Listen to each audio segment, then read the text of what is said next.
Hey everyone, Pastor Jason here with another edition of CC Talk. My question for you today is, have you ever felt depressed?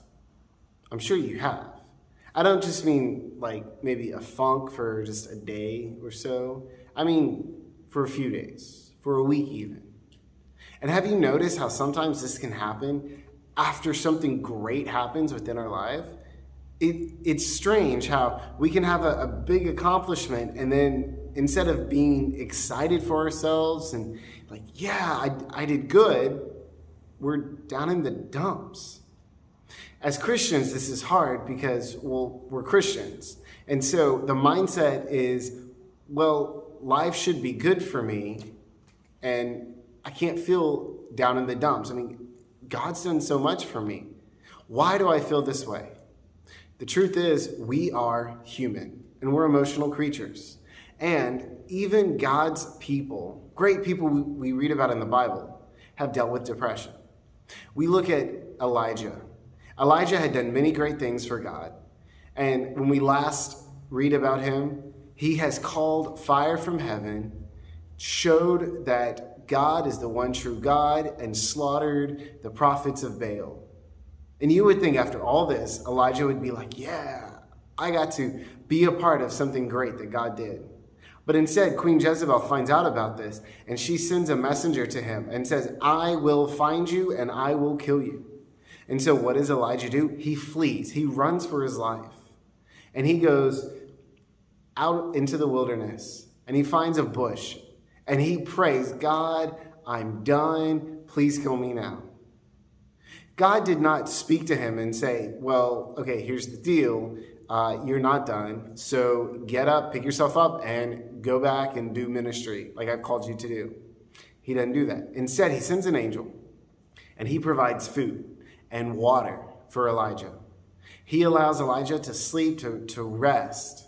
And then he sends him on a long journey, a 40-day journey to Mount Horeb, or Mount Sinai, as we also know it.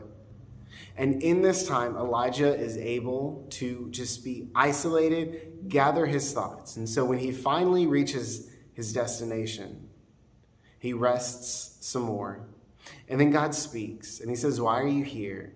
And he says, God, I've done so much for you. I've done so much in your name, and yet the people haven't repented. It's as if he took things personally. And so God pretty much says, I'm going to show you something. And so God sends a mighty wind. And it's so mighty that it damages the cave. It damages the mountain. But God is not in the wind.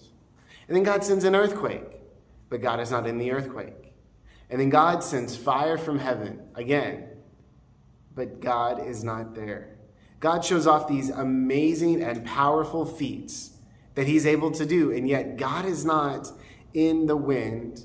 And he was not in the earthquake. And he was not in the fire. And then there was a gentle whisper, and God was in the whisper. You see, we look for God in the big things in life, but a lot of times it's the small things, the quiet whisper. That is where we'll find God. And so after doing all this, allowing Elijah to be restored and refreshed, to be nourished, he tells him, look, now you're going to go to this place, and you're going to anoint this person, and go to this place to anoint this person. He gives him a task. Elijah proceeds. As church, as you go throughout this week, I want you to think about this. Yes, we're human, and we're emotional creatures.